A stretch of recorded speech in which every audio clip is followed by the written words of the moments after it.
Right, Monday the 21st of February 2011, and today's walk starts not at a train station but at a bus station, because there's no longer a train station here in Hunstanton. This is Freewalk, SWC Freewalk 70, day 1, Hunstanton to, I think it's Brancaster, approximately 10 miles. I'm hoping to go down by the beach as opposed to along the road. Tide might be against me because it was high at 9 o'clock, it's now 11. The time I get there could be midday, noon. So you never know, I might be able to get away with it. Weather's atrocious. It's not raining though, it's cold and grey. Not particularly impressive at all. But as I say, main thing is it's not raining.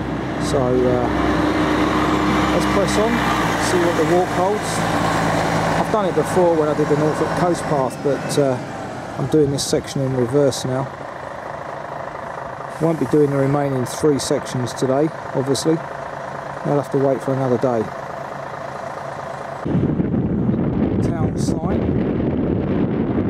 And in the very distance there, railway.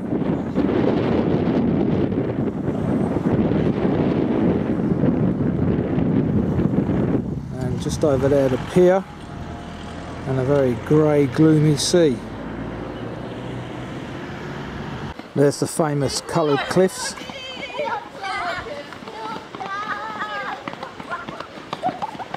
Tide is quite a way out already, so I might have some luck, albeit that Thornham is a bit further around the coast. It might be a bit different around there. Unfortunately it's half term, so plenty of kids about, even despite the temperature. Interesting place to make a home.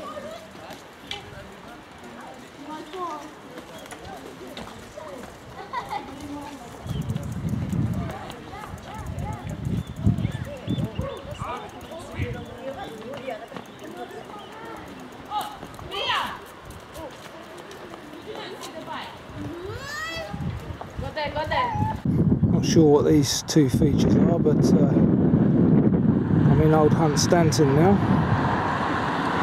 and I'll soon find out because there's information boards over there.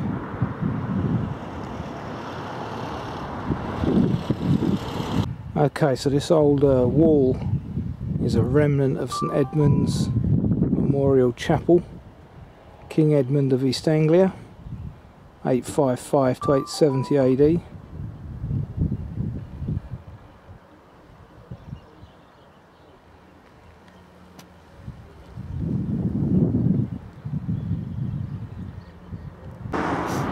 And this information board is telling us some information about Hunstanton past and present. This is St Edmund's Point, and this clearly was an old lighthouse.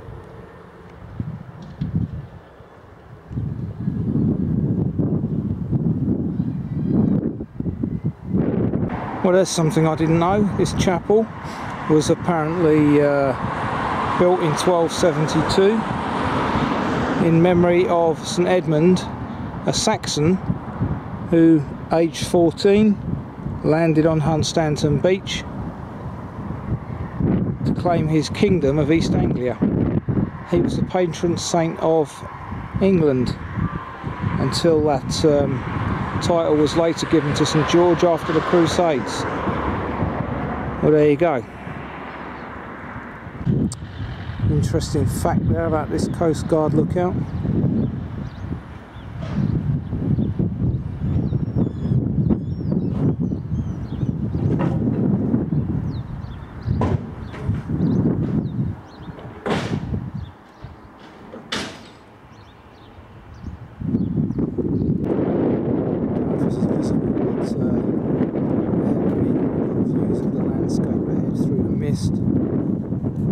Tide is well out up there, so I shouldn't have a problem, I don't think, getting round.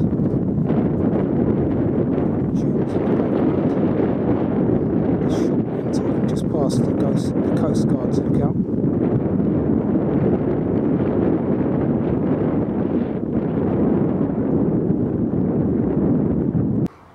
information board here about the Pedder's Way and Norfolk Coast Path. because I'm very much at the point where they meet, I believe.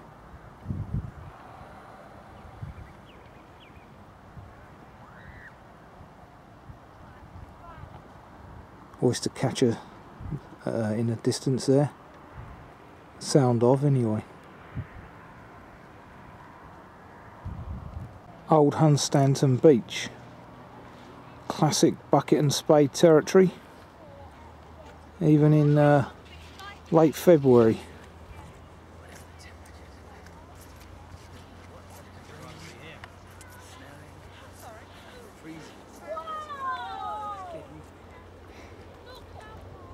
Tide is going out nicely, brilliant. And as I recall, it goes out for miles. Coast Path actually moves away from the beach and goes up behind it, up ahead here. That's the path to the beach. Some of those beach huts over there would have had a sea view once, but such is the power of Mother Nature, blowing the sand up and creating dunes, that they've lost that now. Only these up the back here have got the view.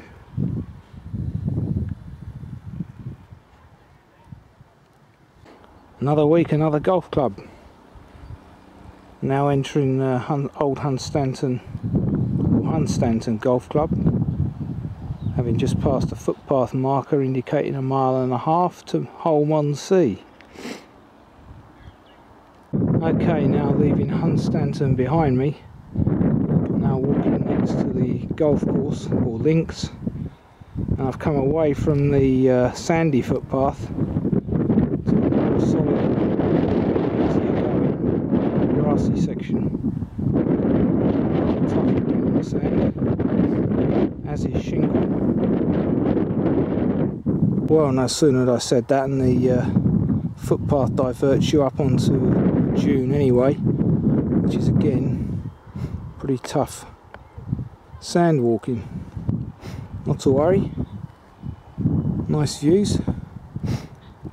I just heard a skylark, which is a bit premature. There you go. The advantage of being up on this raised dune is, of course, you get these great views.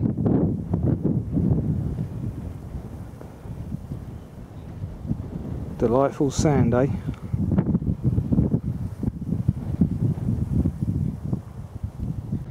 Now a multi-armed footpath sign indicating Cromer 44.5 miles, Hunstanton 2.5 miles. White Horse Pub behind me, 0.5 mile, bus stop as well, and the Peddars Way, Nettisall Heath, 46 miles.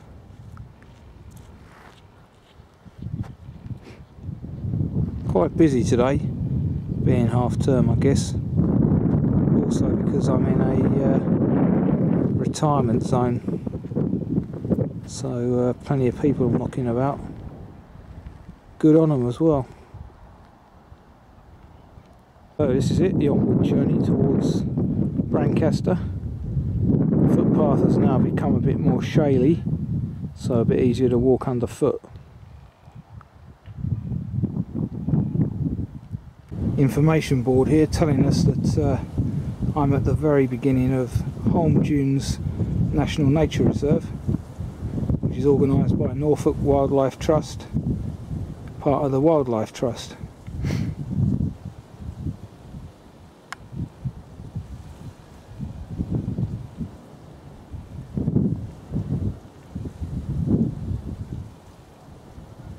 Apparently a haven for birds migrating from the Arctic.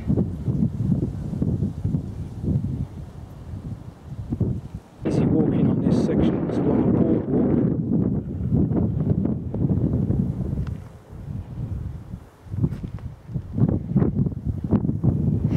Some conservation in action over there.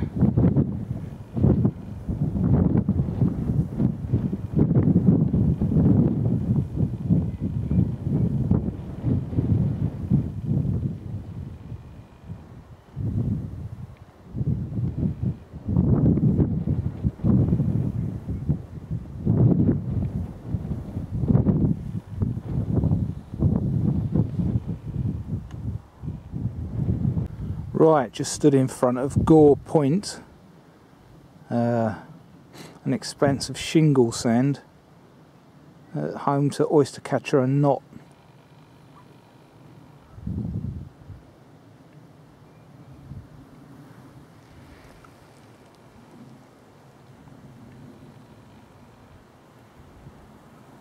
Just been talking to a chap that's doing a ring-stitch circular, ironically, which is what I would have been doing today with Pedo and company, had he not broken his toe.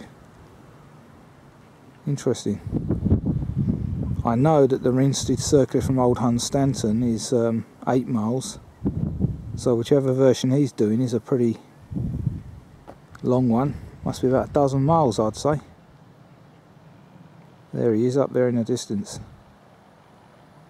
One man and his dog.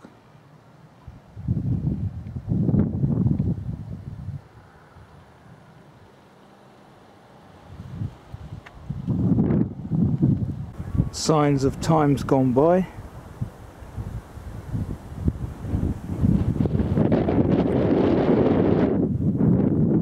Wind's picking up now. It's getting a bit greyer.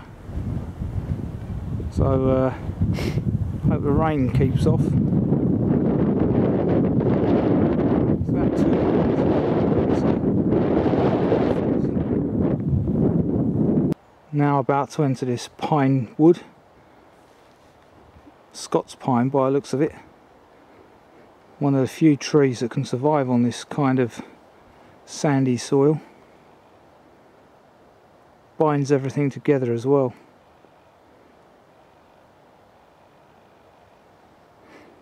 Very pleasant. Just passing Holme Bird Observatory and Reserve Centre.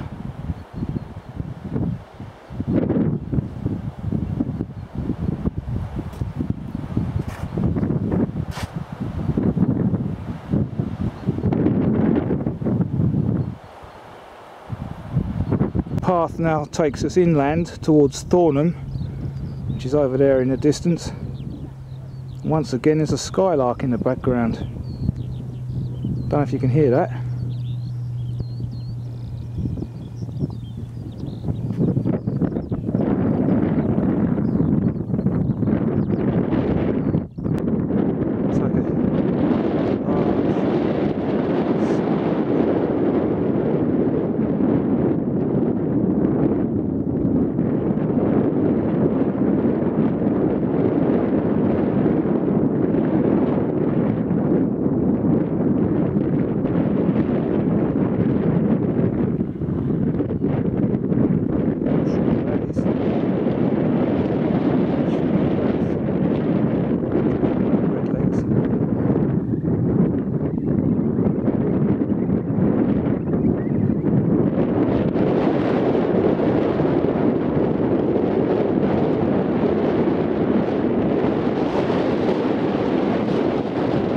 Outside the village of Thornham, constructed in typical Norfolk flint.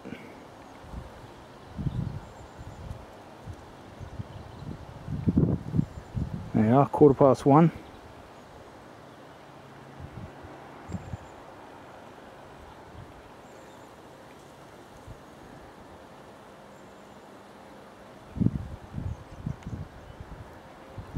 So today's lunch spot will be at this very nice church at Thornham, 1:30, and there's my selected dining area.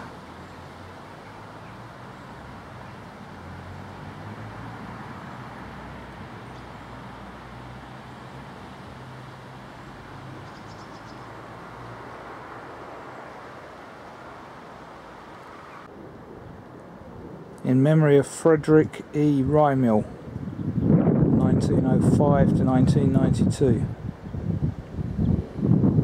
Thanks, Frederick. Okay, lunch has been had, 2:15. You come across this attractive village sign.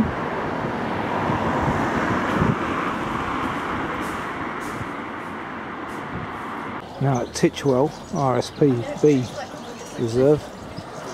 Some of the dining facilities for the residents.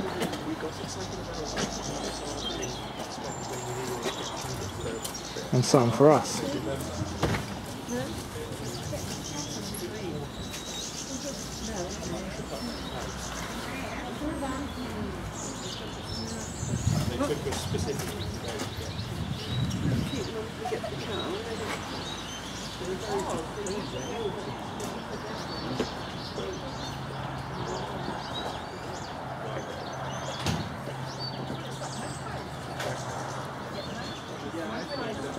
Interesting birds there.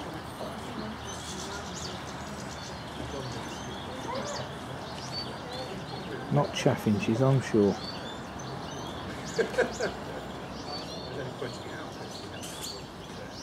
There are chaffinches there, but there's also something else.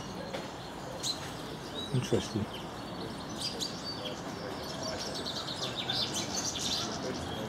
State-of-the-art bird hide at Titchwell. Very, very cold now. Wind's blowing right up across this water. That's good over there. The bird hide's been developed from.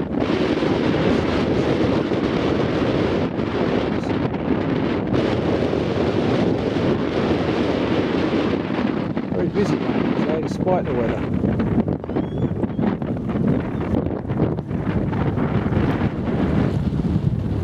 Vast expanse of beach at Titchwell, which I'm hoping I'll better follow around to Brancaster now. Tide is a good distance out, thank God, but how many channels are around remains to be seen. That's going to be the problem, these little channels, whether you can cross them.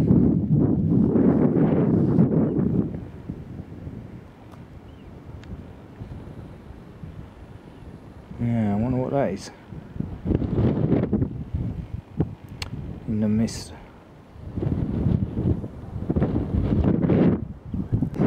Classic dune formation here.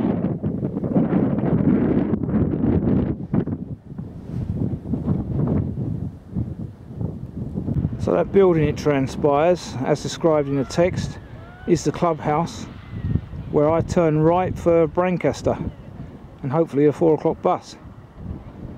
So, leaving the beach now. Got across a tiny little creek. Came up to my ankles, but luckily for me, got the old gaiters on, so didn't get wet feet. And I timed it perfectly at 3 o'clock, which was low tide.